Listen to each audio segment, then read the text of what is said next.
যার জন্মের সময় কোনো শাঁখ বাজেনি, জন্ম থেকেই যে জ্যোতিষীর ছকে বন্দী, যার লগ্ন রাশি রাহু কেতু দিশা খোঁজা হয়েছে না, তার নিজের জন্য নয়, তার পিতার জন্য, তার ভাইয়ের জন্য, তার স্বামীর জন্য, তার পুত্রের জন্য। কিন্তু যার গর্ভ থেকে আমার জন্ম, সেই মায়ের কথা বলেনি কেউ।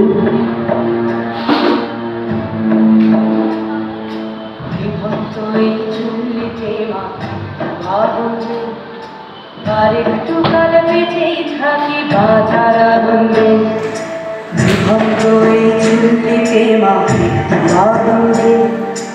আর একটু কাল বেঁচেই থাকি বাজার আনন্দে, নতুন নতুন পায়রা গুলি খাঁচাতে বন্দি, দু এক মুঠো ভাত পেলে তা ওড়াতে বন্দি।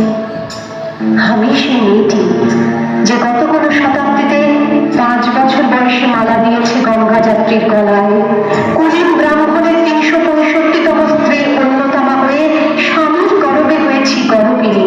সন্তানের পর সন্তান জন্ম দিতে দিতে যন্ত্রণায় মুখ টুকরে পড়েছি সতীকাগারে, জ্বলে পড়ে মরেছি সতীকারে। বিভক্ত এই চুল্লি তবে একটু আগুন দে, হাড়ের শিরায় শিখার পাতার মরার আনন্দে, দুই পারে দুই দুই কাঠের মারণি ভঙ্গি, বাঁচার আশায় হাত হাতিয়ার মৃত্যুতে বন্দি। তোর দিনা জমকে কে সামলায়, ধার চোখে চোখে খাওয়া ওই দেখছো না হামলায়, আরে যাসনে হামলায় যাসনে। আমি সেই মেয়ে, আসামের চা বাগানে ঝুপড়ি কামিন বস্তি থেকে, যাকে আপনি নিয়ে যেতে চান সাহেবী বাংলোয় মধ্যরাতে, ফায়ার প্লেসের ঝলসে ওঠা আলোয় নদীর চোখে দেখতে চান যার অনাবৃত শরীর। আমি সেই মেয়ে, শোক নয়, লজ্জা নয়,